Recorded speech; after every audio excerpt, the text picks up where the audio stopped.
Hello and welcome to episode 7 of Sports and Other Things. I'm your co-host Gabe, and coming from the phone, not here in person, we have co-host Troy. Troy, how's it going?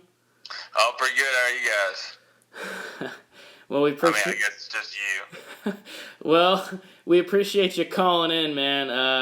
Nice to have you back after another week off. It was kind of weird. Had to scramble recording by myself, but. Hey, you sounded great. I actually listened to that one. Well, I appreciate it. So, like I said, it's good to have you back. Man, we got a lot to talk about. So, yeah, we do. We were originally going to talk about the Andrew Luck retirement when it first came out, and then some things kind of got in the way, and we just never really got around to it. I'm kind of glad we waited because there's some other NFL news coming out. So, we will go ahead and dive into the Andrew Luck retirement and just like what we think about it overall. And then the Colts' impact. And then we'll talk about how, they actually played pretty well for their first week without Andrew Luck. But I still, just the overall expectations of what we have. And then, obviously the other, biggest topic in the NFL right now is Antonio Brown. We'll talk about his whole Raiders fiasco and him getting kicked off, or not kicked off, released from the team. Then signing with the Patriots, and then the supposed allegations. We won't go into depth on those allegations, but we will bring them up because that is a hot topic right now. And then lastly, we'll just finish with some of the big key games from the most recent week.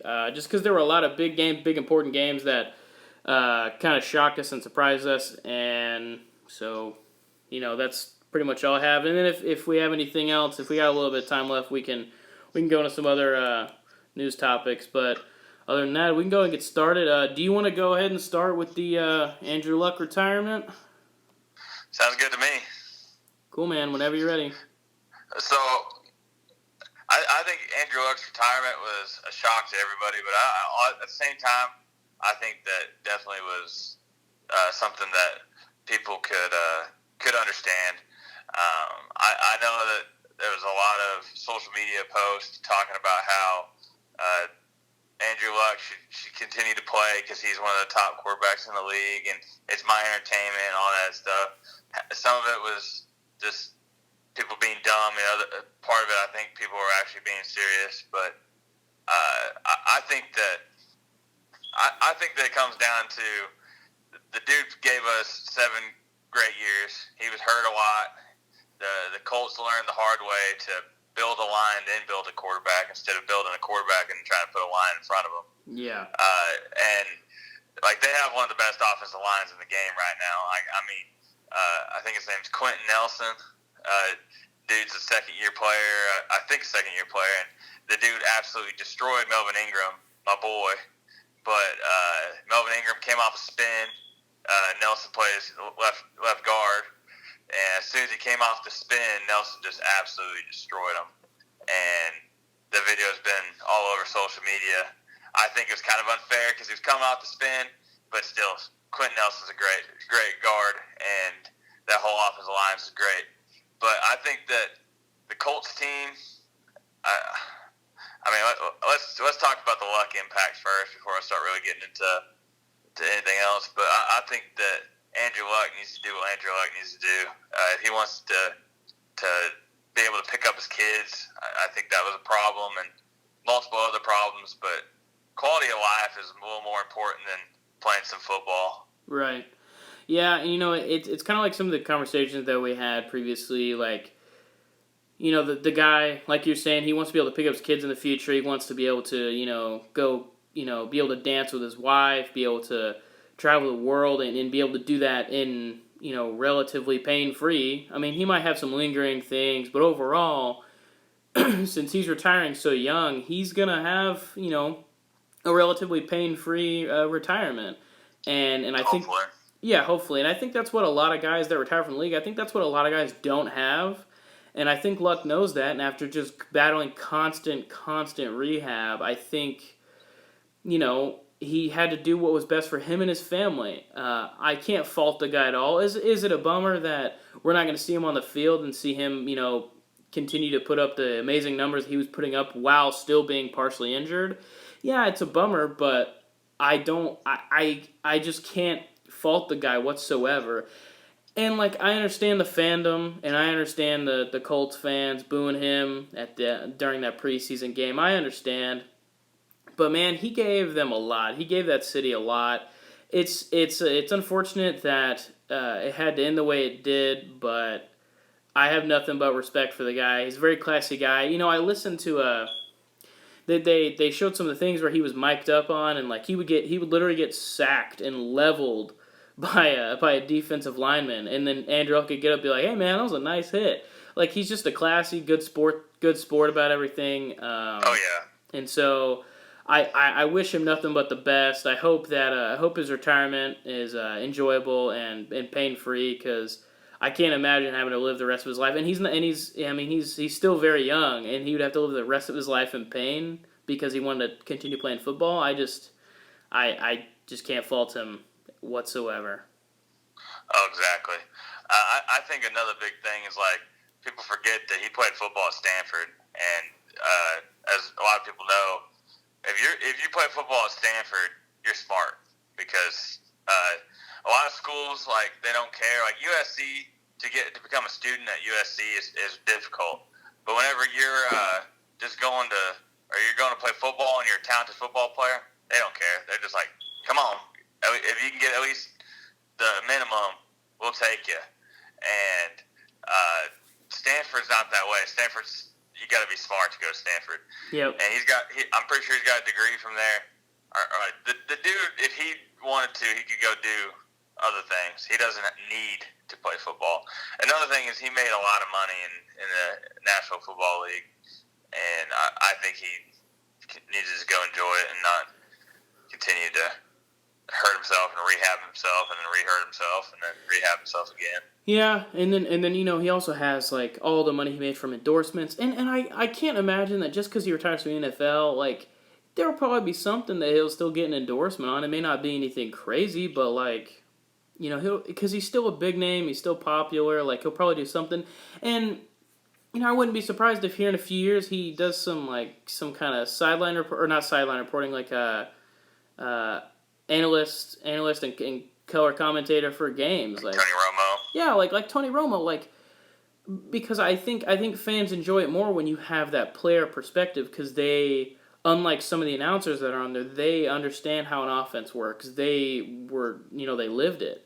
And so that might be something he might pursue after he, enjoys some time off, couple of years, couple of seasons, and he may come and do that. And if he does, I think people will welcome him back with open arms. And personally, like, if he's anywhere close to how good Tony Romo is at it, that would be awesome.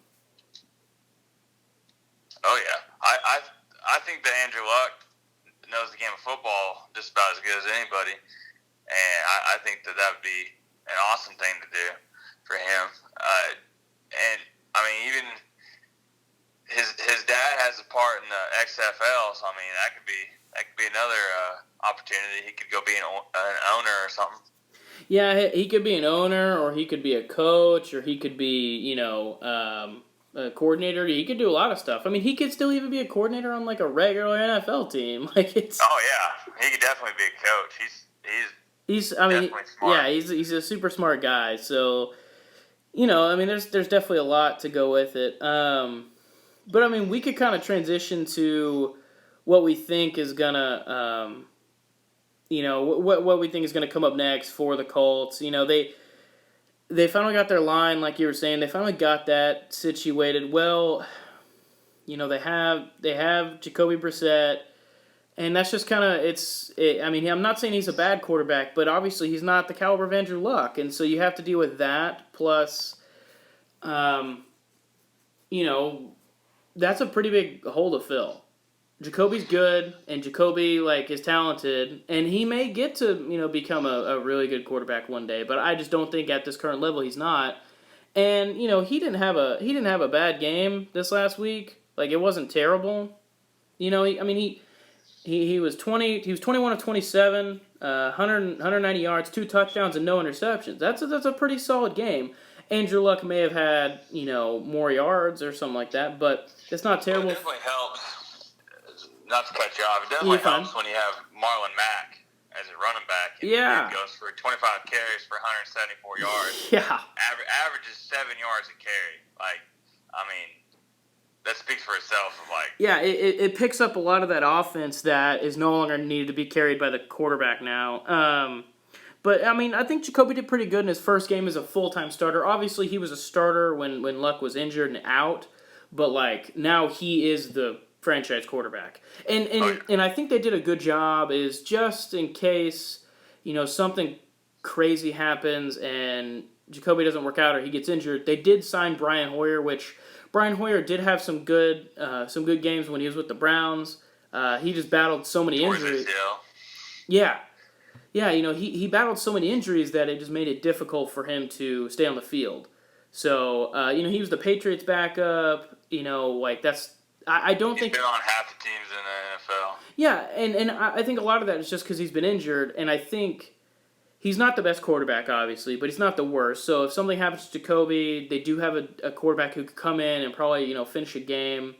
So, but it's definitely going to be a little bit of a problem. If Jacoby gets hurt, all you got is Brian Hoyer. They don't have anybody else on their depth chart. Those are the only two quarterbacks on their roster, I believe. You can always call up Jay Cutler. You could call Jay Cutler. I mean, heck, you could, if they get really desperate, they can call Tony Romo. Oh, I was thinking Peyton. Yeah, it's Peyton. Stop making commercials. Let's get over here. I'm in agreement with you. Like, I think that Jacoby's a decent player for now. I don't think he's the long-term option. I think he's just the Band-Aid to fix the problem right now. I think that they'll definitely go have a top 10 pick this year, and I think that they're going to get a quarterback. They're probably going to, excuse my stupid dad joke, they're going to luck out here like they did with Peyton Manning. Oh, my gosh. Where Peyton Manning got hurt. They didn't think Peyton Manning was going to come back. They had the first overall pick. I don't think this Colts team is as bad as that Colts team. But I think that they'll have a top 10 pick, and I think they're going to, like I said, luck out and get another top quarterback. Now, that could be a number of different players. I think that they definitely have an option of different players because I don't think there's a clear-cut number one at the moment. At least not a number one quarterback. Like, I think everybody would probably put Tua number one, but the college football season just started. It could easily change. Tua could suffer, God forbid, a severe injury. Somebody else could just come out and just show out, and then that may be a person that the Colts want to take.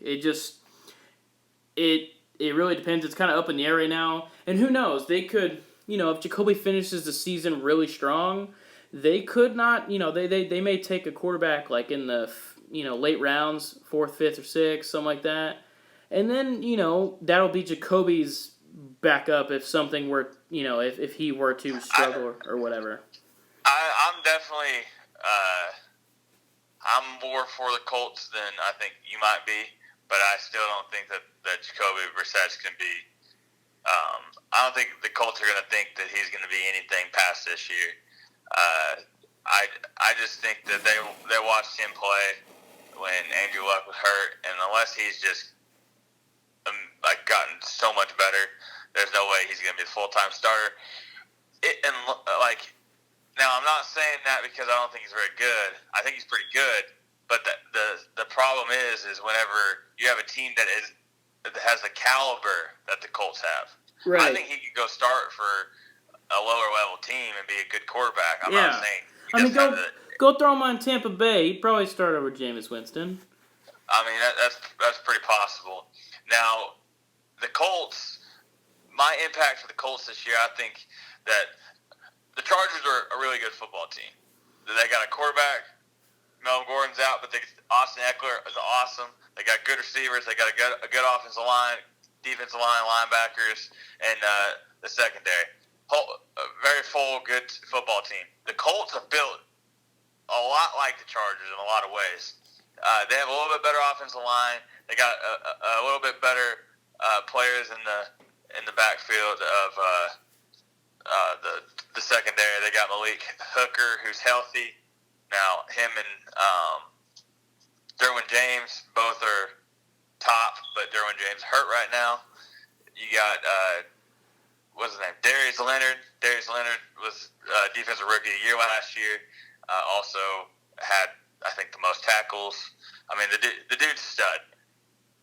They're gonna be in every football game they play this year. There's not gonna be a single game that you're gonna look at the score and it's gonna be like, man, that was 33-3.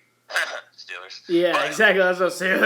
Steelers. But what I'm saying is, like, there's not going to be any blowout games where they're just get beat by 20 or 30 or 40. That's not going to happen. Unless the defense on the other side, Jacoby Brissett throws 3 interceptions and they're all picks or something like that. Something stupid. But I think that the score, what was it, 30-24? I bet that's pretty close to what the score is going to be like and the thing is, most of their games. It was 30-24 in overtime. Like, the Chargers won in overtime. And the thing is, like, Jacoby didn't have these standout numbers, but, like, he didn't have a bad game by any means. And the Colts defense was just, I mean, it's like you were saying, like, their defense was just so good. Like, they were able to stay in the game, even though the Chargers do have a clearly a better offense than the Colts. The Colts defense was able to hold their own, and then Jacoby just had to be average to stay in the game. So definitely. I think the Colts are going to be definitely. I don't think they're going to win very many games. I don't think that's going to happen, but I think that they'll be in a lot of games, and they're going to win some games that they shouldn't win. Yeah, I mean, like, I don't mean to cut you off. They could. No, you're good. They could finish 5-11, but I guarantee you, like, of those 11 losses, probably like 8 of them, they'd probably only, they'd be within a score, maybe, possibly, just because it's like the defense is good enough, and then the offense is I would say average, maybe slightly below average, and so just enough to stay in games, but they might not just have they might not have enough to win a game down the stretch, get any game-winning drives, but that's still pretty good for 5-11 after you have your franchise star retire. Oh yeah. And especially if it gets you a high pick, and then you could maybe pick his replacement. So I mean I think. Go ahead. I was just gonna say, like, it just, it and who knows, they could surprise everybody. They could finish like 8-8. I don't think it'll happen, but not gonna happen. But if it did, I wouldn't be like amazingly surprised, just because I know how good their defense is, and I know how like they're gonna fight.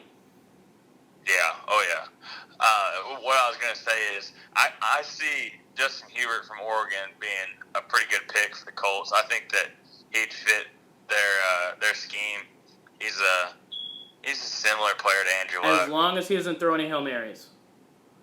Yeah, but I mean Peyton Manning didn't have any power behind his throws either. Yeah, but he doesn't throw a Hail Mary past his receivers, past the end zone into the second row of the stands. Oh, okay, I know what you're talking about now. I remember that. Oh gosh.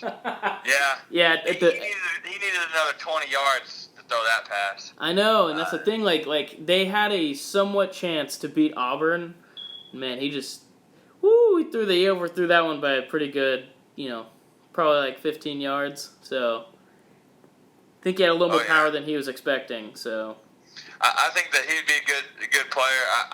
I doubt that Jalen Hurts will be a top 10 quarterback. I bet he gets picked first round next year, but I don't think he'll be top 10.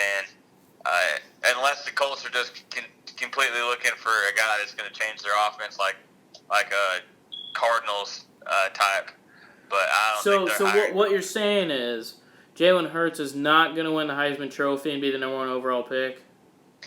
I'm not saying he won't win the Heisman. I don't think he's going to be the first overall pick. I'm just messing with you. I think that he has an opportunity to win the Heisman. And I mean, at this point, we didn't think that Kyler Murray and Baker Mayfield were going to be the top picks, but you know what? They were. That's true. I mean, That's even though Baker lost this last week, I think that we will get to that one in a little bit. I think he's got a pretty good career ahead of him. But oh yeah. So yeah, I mean that pretty much covers the Luck retirement. You know, I wish we talked about it earlier, but it kind of helps because when we were going to talk about it, there wasn't really anything else going on. So, you know, now we have some Antonio Brown stuff. We could there's so much to cover with Antonio Brown stuff. Like, you know, first you have the grievances that he filed against the NFL because he wanted to play as a helmet. Because from what I understand is the NFL came out with a new helmet that was supposed to be safer and better for you and better protect your head and your neck area. And from what I understand is it wasn't very comfortable. He didn't like how it felt, and so he wanted to go back to his old helmet, which I don't know like if his helmet was less safe or equal. I'm not sure if it was the same level of safeness, but it was just a different style, different kind of layout, and he preferred that one, or if it was just less safe, and that's why the NFL didn't do it. But there was all that, and he was hinting at retirement if they didn't let him do it, and then finally Raiders fans got a little bit of relief and okay, he's going to be playing, and then he got into an argument with his general manager. And then they were talking about suspending. Well, he got fined a lot, and then he got in an argument with and so he got in that argument, and then they were like, okay, he'll be suspended. And then John Gruden comes out and says, no, he's not going to be suspended, but he's still getting fined. Well, when he got fined for that conduct detrimental to the team, the Raiders were essentially able to void his guaranteed money, which is wild. Like, it's very amusing to me just from the fact that he does one thing that you don't like, which, in case people don't know, he had a phone call conversation with John Gruden. Just pretty much, John Gruden was asking him, like, if he still want to be a Raider, if he was still dedicated to the team. Telling Antonio Brown, like, man, you're the hardest guy I've seen work. You're putting all this work. Just play football. Just play football. I'm tired. Like, cut the crap out. Just play football. And Antonio Brown recorded the entire conversation and then posted on social media. And I don't know if he was doing that to make fun of John Gruden or if he was just posting it just to see like what he's been dealing with. I'm not really sure. So yeah, I don't really know all of Antonio Brown's thoughts. I think that how deep do we want to get into it yet? I mean, we can go, like, I plan on covering Antonio Brown for a pretty large segment, so. I think that Antonio Brown, the whole time, knew what he was doing. I think that he was trying to get out of Pittsburgh. I think a couple different things. I think that I think there was maybe a little bit that he was wanting to go to the Steelers once he went there. But I don't think that he was full, like, I want to go to the Steelers. I think there was a... You mean Raiders? What did I say? Steelers? Yeah, you said Steelers. I think he wanted out of Pittsburgh no matter what. That's a given. Yeah. But I think that whenever he was like, all right, I want out of Pittsburgh, he's like, I want to go to New England. I want to go play with Tom Brady, and I want a good quarterback to throw me the ball. I think that was the biggest thing in his mind. When he went to Oakland, he was like, all right, I guess this won't be too bad. And I have two different point of views on this. I think one point of view because I'm a Chargers fan and we've notoriously hated the Raiders forever. But I think that the Raiders organization is not very good. It's a trash organization. I would agree. Derek Carr needs to get out. Yeah, Derek Carr is a good dude, and I think that he needs to get out. And I think that Antonio Brown got in there, realized all the things that I'm saying, realized Gruden's not a good coach either, and he's like, you know what, I want out of this place. I want to go play somewhere else. And whenever he's thinking I want to go play somewhere else, he's like, might as well go to the Patriots, go win a ring. Yeah, well, so after his money got voided, his guaranteed money, he was essentially just going to have to play and get his money week by week, which, from what I understand, he would have got the same amount of money, but it wouldn't have been guaranteed. And as soon as he found out that his money wasn't guaranteed, he said, no, I'm not doing that. I deserve better. I want to be released from the team. And keep this in mind that the Raiders traded the Steelers a 3rd round and a 6th round pick for Antonio Brown, and then they released him. So essentially what they did was they traded Amari Cooper to the Cowboys for some stuff in return, and then they were like, okay, so we're going to get Antonio Brown and replace Amari Cooper. I mean, they got a steal for him. I know, but it's just funny because, like, they end up getting nothing out of it. They lost 2 picks. They essentially gave Pittsburgh 2 picks to let Antonio Brown play for the Steelers. Like, I mean, they also got a lot of money because Hard Knocks came there, and I bet the only reason Hard Knocks came there is because Antonio Brown. Yeah, which is hilarious because, like, the whole time they were just dealing with this, and then, like, by the end of it, he's not even on the team anymore. Yeah.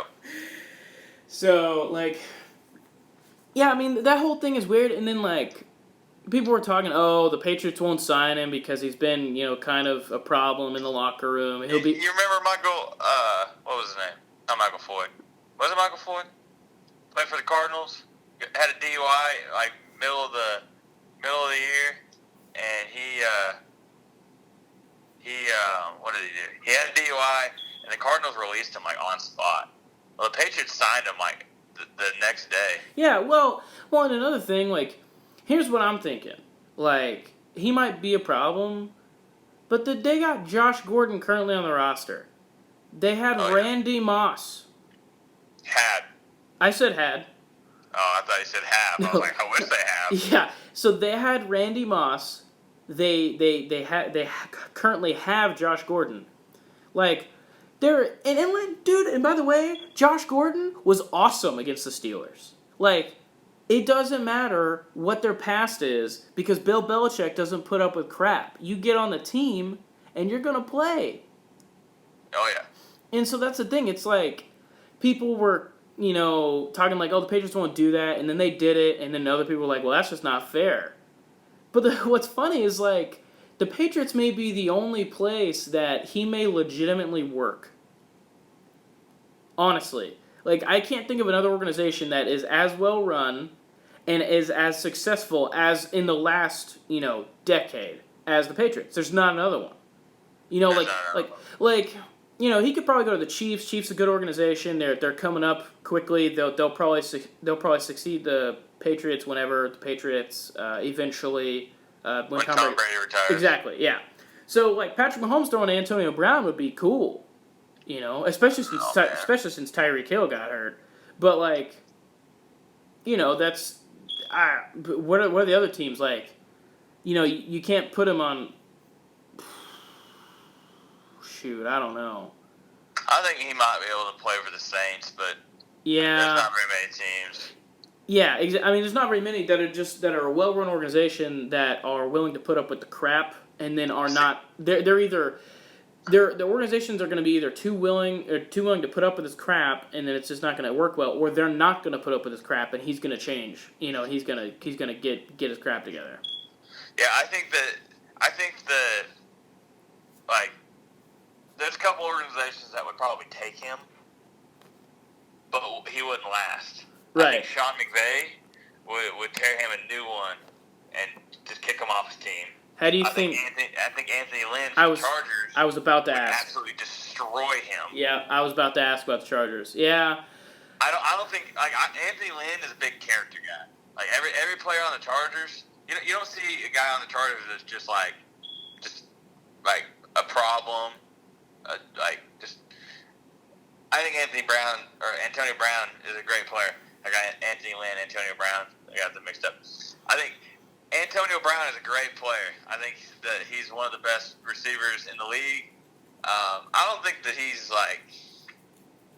not top 5 that I've ever seen. I think that the thing he lacks is size. I think Calvin Johnson has him beat. Randy Moss has him beat. There's multiple other guys in our era that have him beat. Not even talking about Jerry Rice. Yeah, for real. Yeah. Yeah, there's guys right now that haven't beat. Like I think Odell's better than he is. If Odell would decide to catch with 2 hands, Odell would even be better. Oh my gosh! Don't get me started on that. I don't want to get you started on that, but they would have had Browns would have had a first down before it got bad last week. But whatever. Whew. And the Giants would have had a couple first. Yep. Okay. Nope. I'm talking about the Giants. We got to move. we can't talk about Odell. But there's definitely receivers in the league right now that I think are better than he is. I think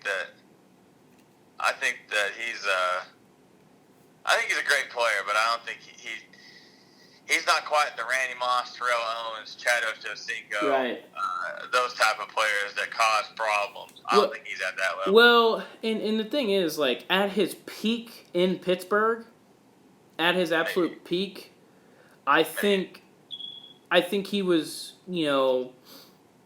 some people would consider him the best in the league at his peak in Pittsburgh. The only other person would be maybe Odell. And that was at that time, and then last season just wasn't very good for him. I mean, still a really good season. I guess his rise was the same time as Calvin Johnson, retiring.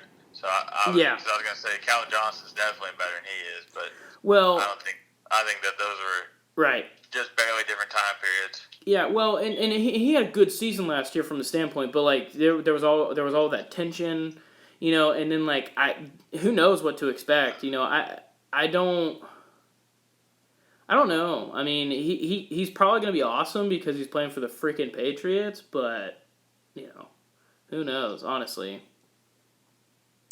And then the last thing we could talk about, I don't want to go in depth on it just because this is not a topic I love discussing, I prefer discussing, but after his Patriots signing, there were some allegations coming out of Antonio Brown of a previous, sexual assault with someone. I'm not even going to give the person the time of day. I'm not going to list her name or anything. I don't, like I said, I don't want to go in too depth with it.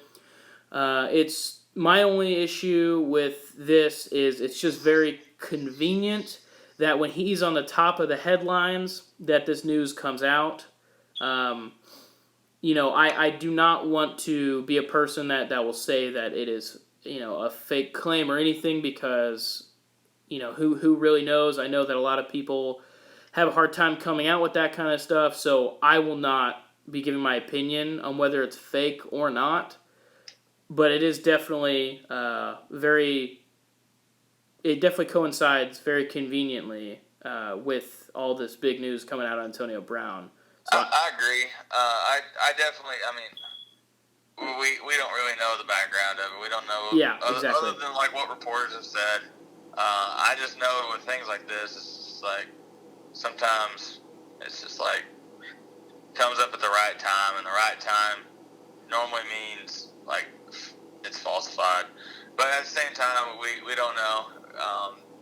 There could be more to it than that. And like you said, like these things aren't easy for somebody to like come forward with, especially with a guy like Antonio Brown, who's a great player and fan favorite in Pittsburgh until the last couple of years, and now it's like, okay, well, people don't like him. He's on all the headlines. He's making all this stink. You know what? Let's bring it up. But I mean, I don't know. Yeah, I mostly just wanted to bring it up just, because it's part of the Antonio Brown news currently going around. I don't know the details. I purposefully avoided looking at the details because there's no way to tell. Like, I know that I could read one story and it looked like it may be a legit claim, and then read another and it looked like it's a false claim. I know that his agent or a representative of Antonio Brown has come out and said that this is absolutely false, but at the same time, that person is on Antonio Brown's side, on Antonio Brown's team, so we don't know. So like I said, that's why I've just typically avoided the whole subject, and but I did want to get that news out there. Yep. I definitely, we're definitely on the same terms on this. Yeah. So, I know that's with the people that are regular listeners, I get that that's kind of different for us. We normally butt heads about everything, but yeah, and this is such a touchy subject, man. Like, I it's so hard to talk about. It's hard to tell what is legit and what is not. So that's why. I hope the truth is found out. Yeah, exactly. Yeah, until we know for sure, like it's impossible for me to give a true opinion on it. So, anyway, so we can move right along. I did forget one topic that you and I had briefly talked about, a couple weeks ago. We did have some somewhat significant injuries in the preseason with Lamar Miller. I did not know if you wanted to go into that and discuss preseason injuries and discuss preseason playing and how you feel about that. I know that sometimes that can be a tough subject because good star players don't play a lot in the preseason specifically for injuries that like Lamar Miller had. So I didn't know if you wanted to go into that or if you want to move on to something else. We can go into it a little bit. I think that it's definitely changed the NFL because with a player like Lamar Miller, you look at him as that was going to be the Texas starter. The whole NFL, honestly, the whole league changed. Not the whole league, but a decent amount of the league changed a little bit when that happened because all of a sudden you got the Browns trading. Browns traded Duke Johnson before, right? Yeah, they traded him right before, but, they didn't do it in anticipation from Lamar Miller. They did it, so it's like, oh, Duke Johnson would be a really good 1-2 punch with Lamar Miller. Now Duke Johnson is the star. He's the starter. He had to start last week. I think, did he start over Carlos Hyde? Because Carlos Hyde had 4 yards needed. I believe Duke Johnson started because if Carlos... I think he Carlos was... Hyde had 80-something yards, I think. Yeah, I think Duke Johnson was the official starter, but Carlos, he might have... I think he ended the game better, so he might have got some more touches down as the game went on. But, like you said, like Carlos Hyde... Hyde's also a guy that's going to get more touches closer to the end zone because he's a big dude. Right. Well, and that's the thing. They had Lamar Miller, not Carlos Hyde. After the Lamar Miller injury, the the Texans had to go out and they had to trade for Carlos Hyde from the Chiefs. So But he wasn't going to make the team anyway. Yeah, and that was kind of the expectation because the Bills had just waived LaShawn McCoy, and LaShawn was planning on signing with the Chiefs anyway. To reunite with Andy Reid. So in the end, it ended up working out. But that's something that the Texans had to go do because they lost their star running back. That's insane. I'm not bitter about it, but because we drafted so early in our fantasy league, he's better about it. He's already talked to me about it 3 times. I had Lamar Miller on my team. He was my first round pick, and then I had to pick Duke Johnson, and that's fine. He was not your first round pick. Yeah, it was because I had the last pick in the first round. You picked Lamar Miller with your first pick? No, he might have been my second pick. No, he was my second pick. I'm sorry. No, wait. Second pick makes more sense. So I had the last pick in the first round and the first pick in the second round. No, you picked Zach Ertz first. I picked Zach Ertz first, which yes, I knew I picked. I've also told you that was not a very good pick. I was gonna pick Travis Kelce, but he got picked right before my pick, so I scrambled. Anyway, doesn't matter. So fantasy doesn't matter right now. Right, but I was just gonna say there are certain ramifications. Nobody expected Lamar Miller, to play that much in preseason, and the little bit that he played, the guy tore his ACL and he's out for the whole year. We got a defensive tackle or defensive end that's trying to make a team, and I get it. The guy's fighting for a job. He's trying to get it, and if you rewatch the play, it was not a malicious tackle. Obviously, he's not. He just put his shoulder. He dropped. What happened is he dropped his head through his shoulder, and when he did that, it put the position just right for him to tear his ACL, and it's not anything he meant to do. It's just sucks that it happened. Yeah, and it is super unfortunate because Lamar Miller is a very good player, and now he's out for the season. The good thing is the way modern medicine has gone and the way science has gone, people can come back from ACL tears nowadays, and they come back just fine. His problem is he might be a little bit older. He's right. A little bit of a speed back. Yeah, and so I think he'd be all right. yeah, it's one more year, and he may lose a little bit of his quickness and speed, but overall, I think he'll come back strong, be just fine. I mean, look at age. That's another thing I want to talk about. Did you see Jay Gruden's talks about Adrian Peterson? When are you talking about before the week? Before week 1. Yeah, when he ruled him out. Is that what you're talking about? Yeah, he ruled him out. Did you see why he ruled him out? No, I must have. I knew that he ruled him out, but I guess I did not see the reason. He pretty much was saying that like Geis taking over, he doesn't even need Adrian Peterson anymore. I don't. That's not a direct quote. I don't remember exactly what he said, but that was pretty much like the grand scheme of it was like Adrian Peterson's career is practically over. We don't even need him. Oh, and yeah? Geis gets hurt, and now Adrian Peterson is the starter. Which is hilarious because he was on all the depth charts, he was listed as number 1. Adrian Peterson was. Oh, yeah. And that's super funny. But, yeah, I mean, because Geis is out for... A while. Yeah, he's out for, I think at least 4 weeks or something like that. So, like... I have Adrian Peterson and Geis on my fantasy team, and I'll probably, take a look at Adrian. I don't know. But... I think Jay Gruden, like, he's been at the Redskins longer than I expected, especially because they haven't done a whole lot. Yeah. So, like, if they don't do well this season, I don't think Jay Gruden's going to be around, like, to be honest. He might be able to go be a coordinator for his brother. Yeah, for real. I mean, it's like, can Oakland get any worse, right? I mean, the Gruden at the Redskins, he's gone through some quarterbacks. I mean, that's yeah. the truth. Yeah, he definitely has. Kirk Cousins like, I don't care if I'm not winning very much in the Vikings. This is way better. Yeah, for real. He's like, I'm going to play at a brand new stadium in Minnesota in a dome. Yeah, I'm getting out of here. He got paid too, so Yeah.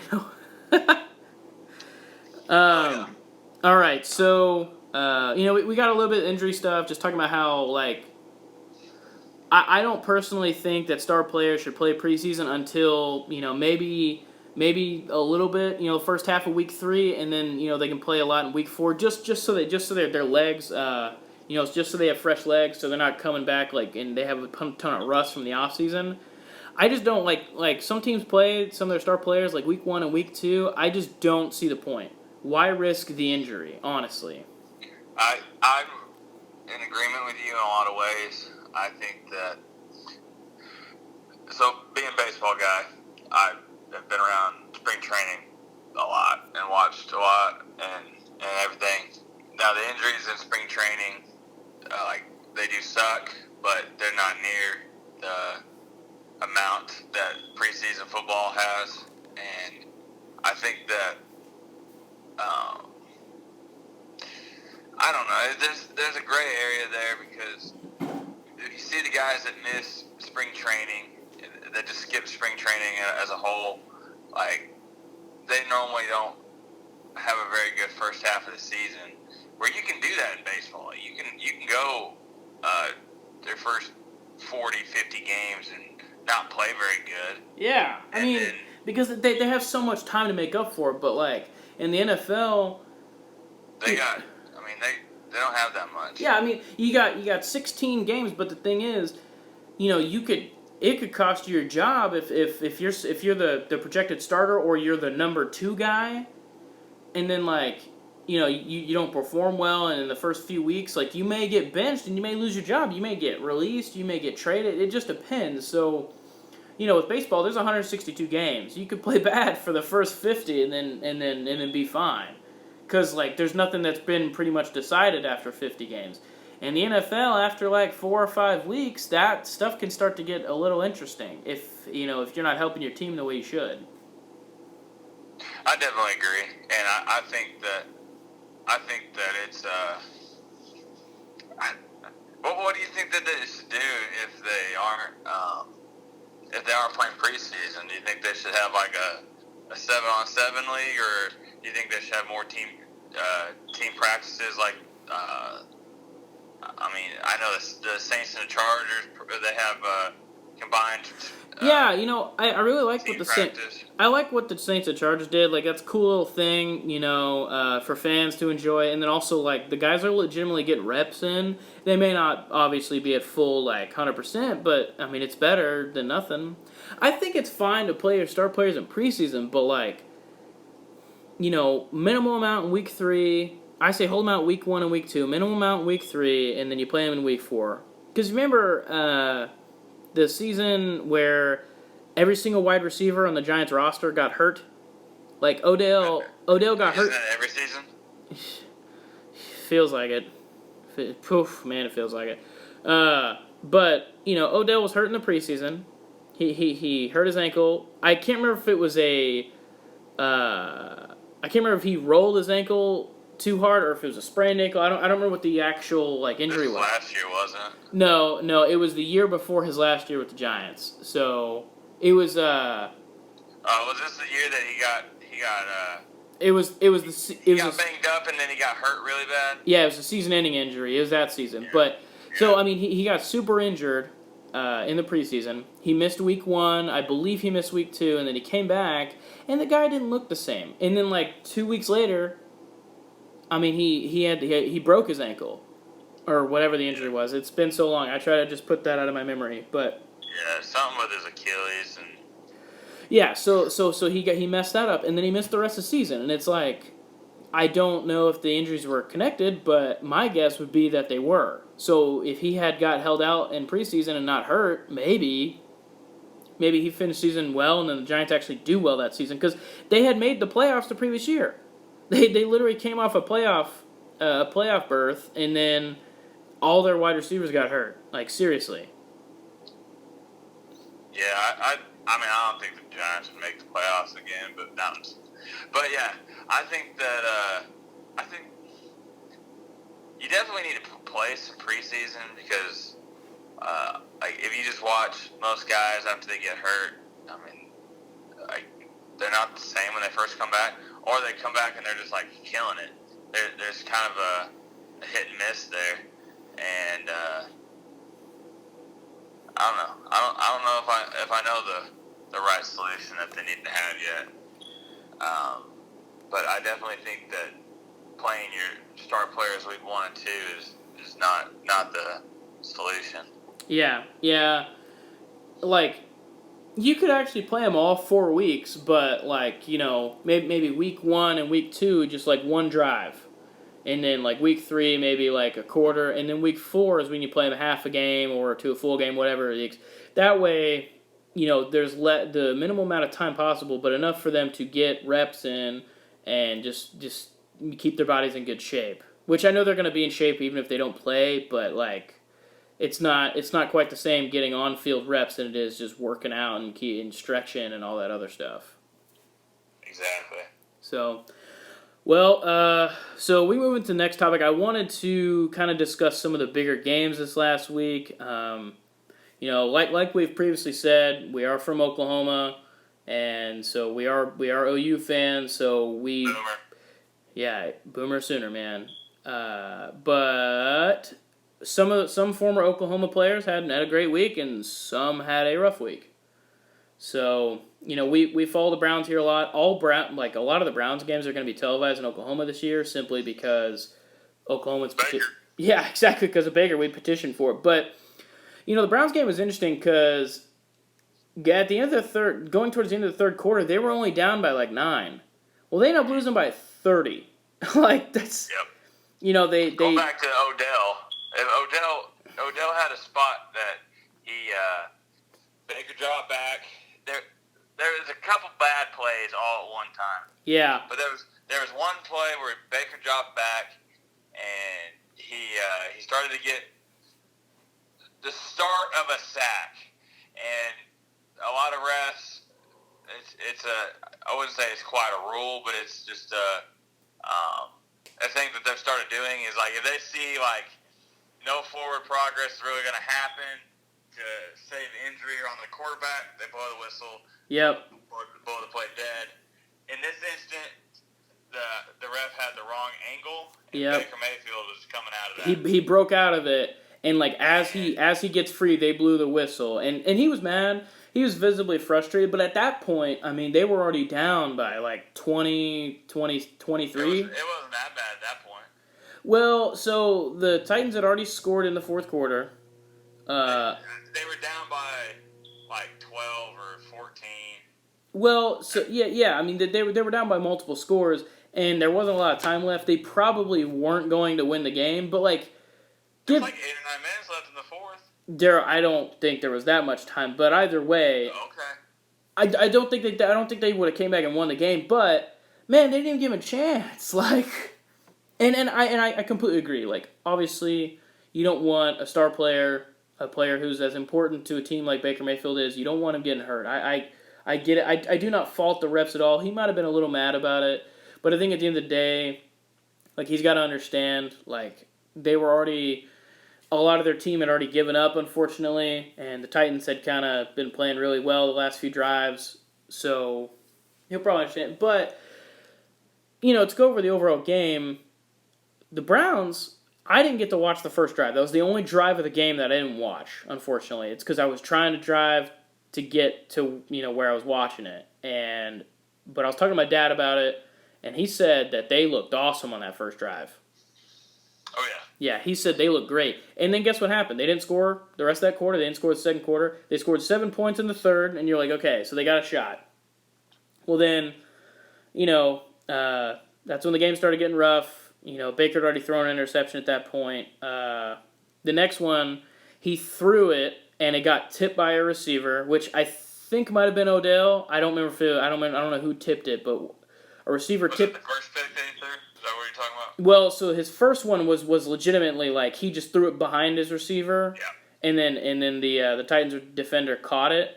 But the second one was tipped by a receiver, and I'm not sure. I can't remember who tipped it. And then Malcolm Butler caught it, and Malcolm Butler ran all the way back for a pick six.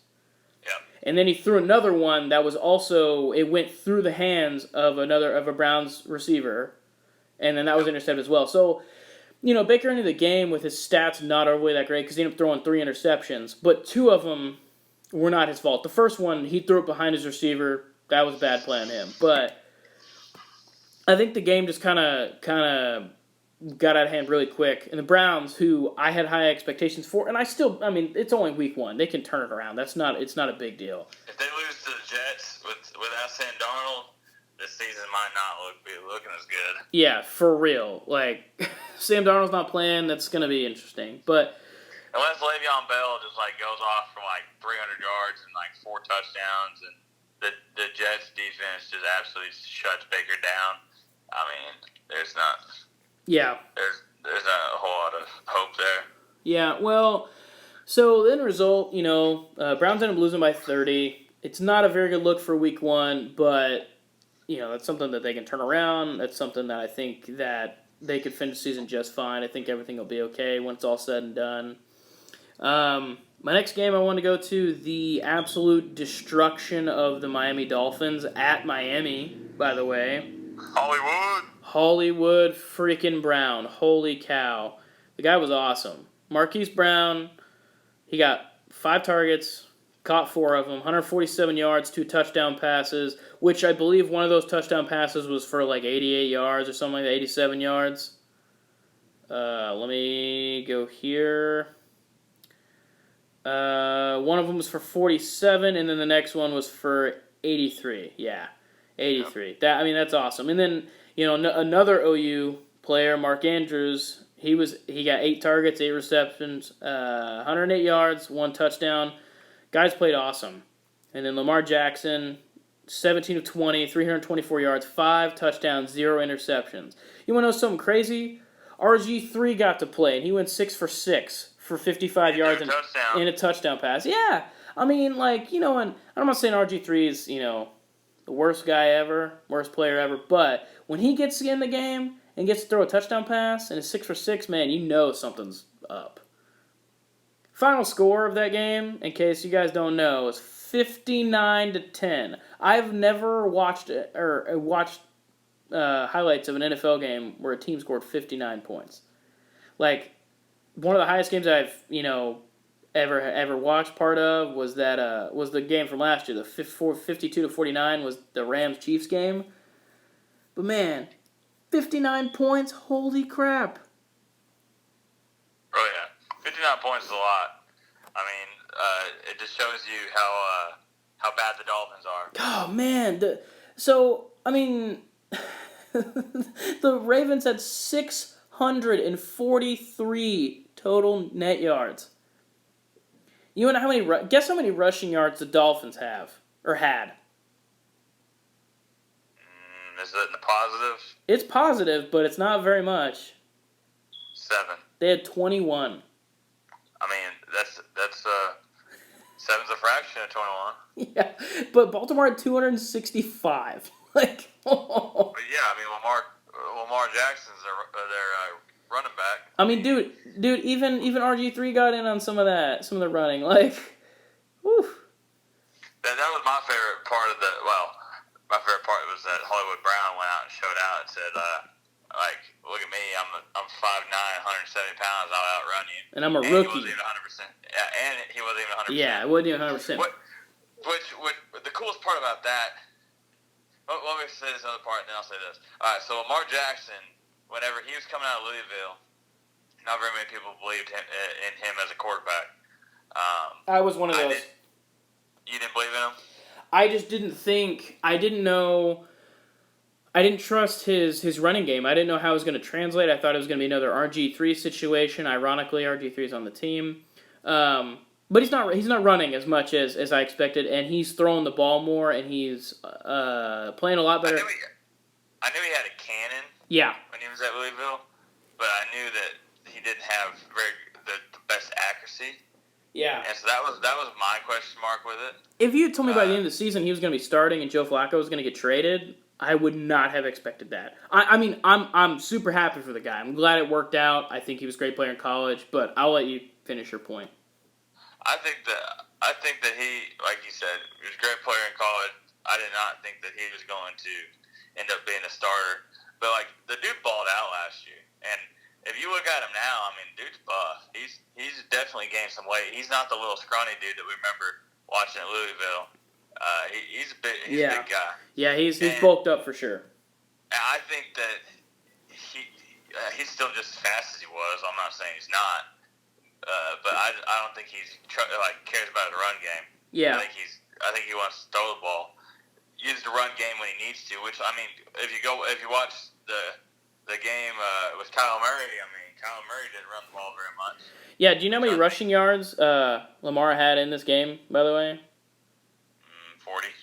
He had 6. I can see that. He also got sacked a couple times. He did, but, he had 6 yards. RG3 had 9.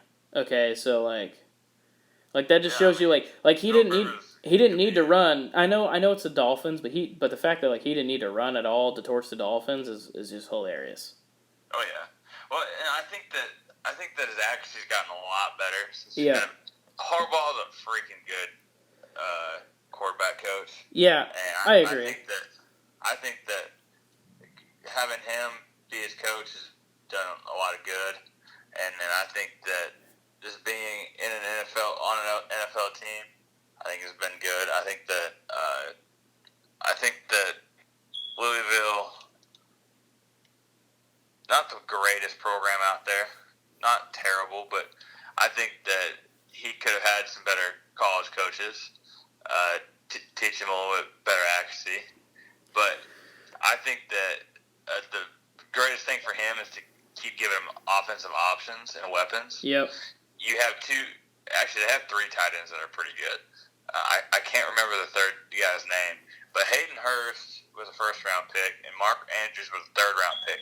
I think that should have been flip-flopped, but that's not what we're talking about right now. We're talking about weapons. So I think that Mark Andrews is definitely a great weapon at 6'6", and then Hayden Hurst, who was a former baseball player and he's just a stud athlete, was a great tight end at South Carolina, and if he could stay healthy, and he could be another great target for them.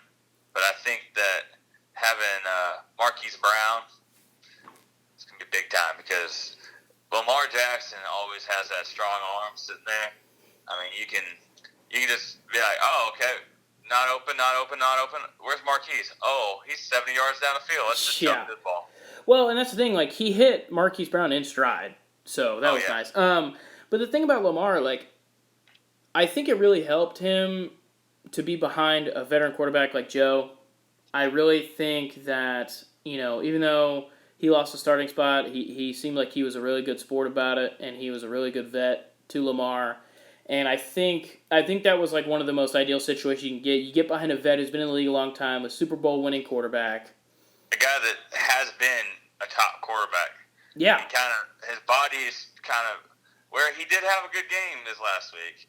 I don't think that he's quite the physically able player that he once was. Not saying that he was a runner, because he definitely was not. Yeah. But he just, I think the game's transforming, and he's more of an old school type of quarterback. I agree.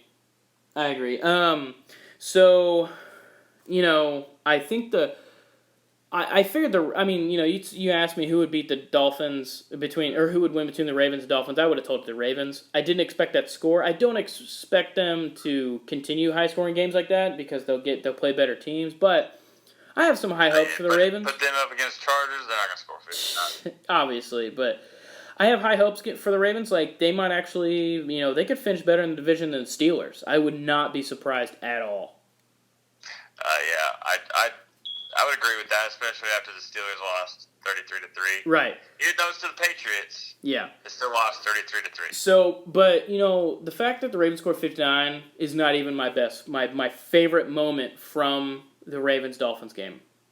The best thing about that game is after the game, several, or I would say probably many of the players on the team called their agents and requested a trade because they did not want to play for the Dolphins. And one of the best things I saw over the weekend, it was this guy sitting in a lawn chair, and it said, Dolphins fans looking at their team right now. And it was a guy staring at one of those giant dumpster cans. Like, huge. Like, and it was just hilarious. Just... that SpongeBob meme of, like, I'm going to go now or whatever it is? Yeah, I'm going to go. Yeah. Yeah, I saw one of those. It was about, like, I think it was, like, the Dolphins at halftime. Yeah, exactly. Because that's the thing. It was like 35-0 at half or something like that. 35-3 or something like that. It was crazy. So I think that what I was going to say earlier completely blanked and forgot about it. So what I think was really, really cool about this week was Marquise Brown is from the Miami area. He grew up like 20 minutes from, it might have been 10 minutes. It was pretty close to the stadium in Miami. And so, like, he had, like, 100 of his family and friends and stuff there, and, like, 1,000 people from his hometown that ended up there. And actually, Lamar Jackson and him played against each other in high school. Lamar Jackson's from, like, around the same area, I think the opposite direction. But they played each other in high school. Now they're teammates, and they both had a ton of support. I think that's really cool. Yeah, which honestly, I did not know that. That's what I'm here for. Yeah. Did you know that Antonio Brown is Marquise Brown's cousin? No. Just because there's a lot. Brown's a pretty common last name, so, like, I would never put it together. Antonio Brown's from around the same area, and so Marquise Brown and him are cousins. But Marquise has said that he didn't know Antonio very well because his mom kind of like kept to herself and didn't really give the family a whole lot of time. And I kind of like. Looking back at it now, it's kind of like, well, that makes sense. He didn't talk to Marquise until Marquise was showing out at OU. Like, he didn't talk to his cousin. He said he talked to him like a handful of times or less, and then as soon as Marquise Brown showed that he had all this talent at OU, Antonio like hit him up and was like, hey, come to my house this summer. And so he came to his house, and they ended up training together all summer long. I think right before Marquise Brown's senior year. But I think that's awesome in one aspect, but stupid in another. Is like, dude didn't reach out to his cousin until he realized his cousin was going to be NFL superstar. Yeah, well, that's what Troy. That's what you're here for. Fun, deep cut facts that I did not know. Yep.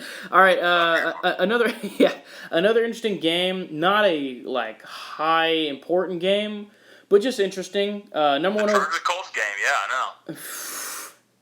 Hey man, that was a good game. Like it went in overtime. Chargers squeaked that one out, but it's like we were talking earlier. Colts gonna be interesting. Well, Anthony Lynn said it best after the game. He said, "That's a good football team across there. They're built solid." I mean, that's the truth. Yeah. Like no matter Andrew Luck or Jacoby Brissett, I mean they're built like ground up. They're just missing the head. Yep. Well, so next game I want to cover. Number one overall pick, Kyler Murray in the Arizona Cardinals. Played Detroit. We got a tie on week 1. Again, this is the second year in a row that there's been a tie on week 1. So I think this goes two different ways for two different reasons. For the Lions, I don't think it was good. No, it's not good at all. Because I wasn't expecting much, but they needed to win this game.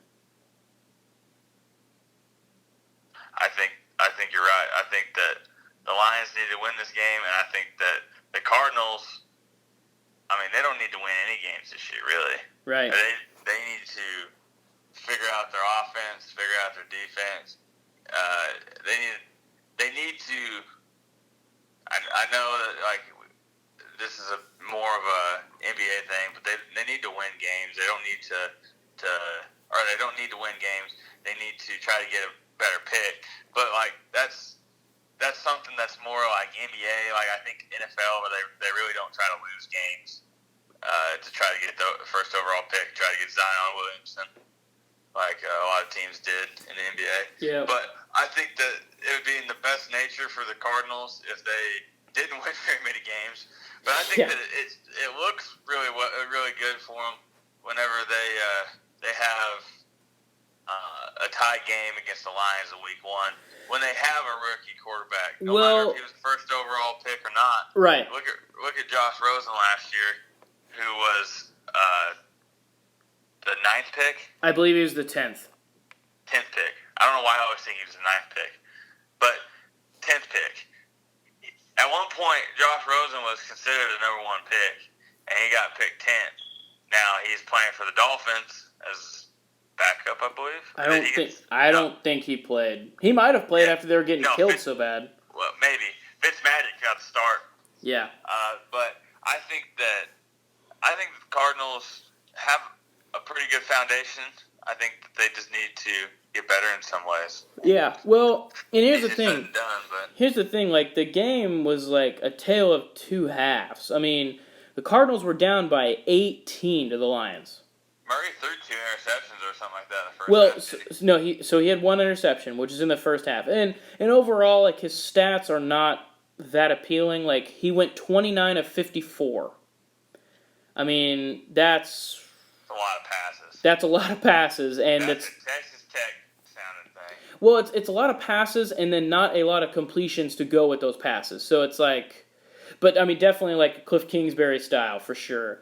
308 yards, which is good, 2 touchdowns, and an interception. You know, that's not a big deal. The stats aren't everything.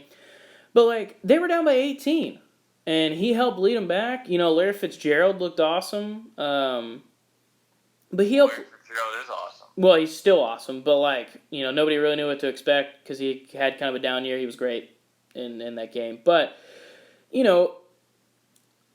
the fact that they came back from... It was a down year because he didn't have a good quarterback. True. But the fact that they came back from 18 down with a rookie quarterback, that's pretty awesome. I mean, it might have been the Lions, but whatever. I mean, that's still great. Now they don't start the season 0-1. They're 0-1. They got a tie that's better than a loss. I mean, that I don't know. They should be happy. The fact they didn't get the win, no, but they came back from 18 down to at least tie the game. That's very good. it kind of can give you hope for what to expect in the future. Maybe not this season, but the following season and the season after that. It can kind of give you some hope. But from a Lions standpoint, you are up by 18 points, and you lost.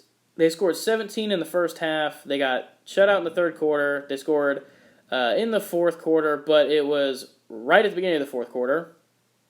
And then they only got a field goal in overtime. Same as the Cardinals, but I mean it's wild. Like came back from 18 down to win, and then you flip it over, and it's like you were up by 18 and lost. Like it's literally like it's a some games are like iffy stories on both sides. Like it's a good story and a bad story for the team. So not a big important game in the grand scheme of the league, but I thought it was interesting just because you got number 1 overall pick. Not really sure what to expect. So that was pretty good. Let's see, what did he finish with? He went at 13 rushing yards. He had a pretty solid game overall for his first game, I would say. And then to the last game, that the New England Steelers game, like, wow. Patriots won by 30 to the Steelers, who, they had a weird season last year. Antonio Brown was, unhappy. Le'Veon Bell didn't even play. Both of them are gone in the offseason. Not really sure what to expect. They come back and they lose by 30 on the opening week. So obviously the reigning Super Bowl champions, but like the Steelers they're supposed to be a good team. They're supposed to be a better team than that, and they lost by 30. Yeah, I definitely agree with everything you have to say. The Steelers are supposed to be a top team. Juju's supposed to score like 3 touchdowns a game. Yes, I have him in fantasy. Yes, he's one of my dudes, but yeah, the Steelers. I mean, Big Ben's not that good, but like the Steelers should be better than that. I say Big Ben's not that good because I hate every quarterback that was picked in 2004. That's not named Philip Rivers. Yeah, I know. Yeah, you back on Eli. I get it. I mean, we're not even going to talk about that guy. He sucks. They brought it up twice during the Dallas Giants game, by the way, the infamous Chargers trade. Yeah, I mean, the only thing Eli has ever done good in his career is win 2 Super Bowls, which that's a pretty big. I mean, that's a pretty big thing when you're talking about. In the scheme of it, like, yeah, he's going to probably get in the Hall of Fame because he won 2 Super Bowls, but like, I mean, you take 16 years and you take 2 different seasons out of that 16 years, and it's like, oh, this dude is terrible. I mean, I wouldn't say terrible because like he has had. I wouldn't say good. He's had good seasons outside of the Super Bowl winning seasons. Like, I mean, he's like 10th all time in touchdown passes. He's like 10th all time in passing yards. 10th all time in interceptions. I mean, honestly, he may be higher than that. 10th all time and looking like a puss. Oh my gosh. Oh man! All right. I mean, I would pick Big Ben over Eli Manning. Yeah, I mean, probably. I mean, at least Big Ben can take a hit. Just ask that Suburban. It's not that Eli can't take a hit. He just can't hold onto the ball when he takes the hit. Did you get what I said? No, I didn't. Man. I just didn't hear it. Okay, I said he can take a hit. Just ask that Suburban. Oh my goodness, that's. It was a good one. Oh man, poor Big Ben. Whew. I mean, I remember whenever we talked about this the first time, and you're like, "Oh, I mean, his face changed, but it didn't change that much." I was like, "Didn't change that much." And I went and looked up a picture of him before and after, and you're like, "Oh, okay, never mind." Yep. He definitely looks different. Big Ben, I'm not saying he's a small dude. I'm not saying he's a fat dude by any means. He's neither one of those. But the pictures make him look like he's a big old fat guy. And he looks like Adam Sandler on Click when he goes fat. He was not that big, man. Come on. He's big, but that's a stretch. No, I'm saying his face because you got to get the reconstruction. Yeah, okay, I gotcha. All right, well, so I know this podcast is typically a sports and then other things, and we haven't really gotten to a lot of other things the last couple weeks. It's just there's been so many, like, we've been going a little too long, and there's been too much sports. Yeah, it's too much sports. I had another topic that we could have discussed, but we're running a little long, so maybe we could here this next week we could do a pod. I know next week we're doing a pod over the MLB standings and how the season's gonna finish up, especially between the Cubs and Cardinals. But maybe we could do a pod just specifically focused on other things, not just sports. So I'm not gonna reveal the topic that I have for that. We can leave that as a surprise, and we'll get into that later. But you got anything else to? You got any last opinions? I say let's give them something other things to end it. So, I mean, I got a topic that we can negotiate because I don't know what your thoughts on this would be. Okay. All right, so fast food, fried chicken. Who's your favorite place? Ooh, fried chicken, fast food, man. When I say fried chicken strips count as fried chicken. Oh, okay. So I'm not saying KFC. Okay, I got you. I was thinking like a drumstick. Okay, all right. I'm gonna go with Chick-fil-A, man. It's the gold standard, honestly. I mean, Chick-fil-A is probably my favorite fast food place. But when I'm thinking like fried chicken, I'm thinking of like Cane's, thinking like the place like that. Yeah, I agree with. Cane's is good. Cane's is good. I definitely will agree with that. I mean, none of it's good for you, but Cane's definitely tastes good. So we might be able to go into that a little bit and talk more, go in more depth. But so starting tomorrow, or maybe starting tonight, I'm not 100% sure. Oklahoma's got the state fair in town. Oh. So, I was thinking we could talk some of the. We could rank. I was gonna list I was gonna list some foods that are at the state fair and list them in order.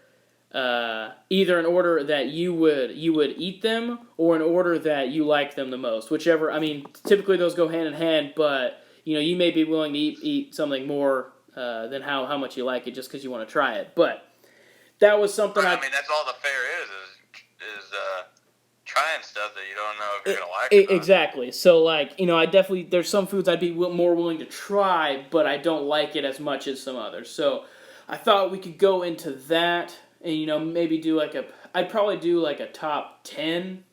Pod goes to the fair. Oh, dude, recording live from the fair. Oh. Ooh. That'd be interesting. That would be interesting. But, so that, that may be a taste of something we could do in the next upcoming weeks. So, but, other than that, man, I appreciate it. I appreciate you calling in, taking the time as always.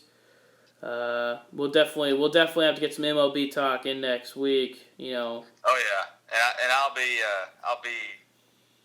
in the same room as Gabe going forward. This is just a freak deal. Yeah, well, and I think next week we're gonna have to. I'll have to call in my brother because he's a Cubs fan, so we'll have to definitely talk to him. Boo. Yeah, I know. Cardinals got a big series coming up. They play 4 games against Cubs. They play 3 against Atlanta, and then 3 more against the Cubs to finish the season. That could swing the division. I mean, right now, I think the Cardinals are pretty set to get it, but you play 7 games, you never know. So, anyway. All right, man. Well, I definitely appreciate it, and we'll catch you later. We appreciate you guys listening. Please like and subscribe to the page as always. If you have any comments or feedback, please put it down in the comments below. I appreciate it. If you have any questions or any suggestions for future episodes, you can always email us at saotpodcast@gmail.com. I check that pretty regularly, and so I'll try to get back to you as soon as possible. But other than that, Troy, it was good to talk to you. Appreciate it. Good to talk to you. All right, man. See y'all. We'll catch you guys later.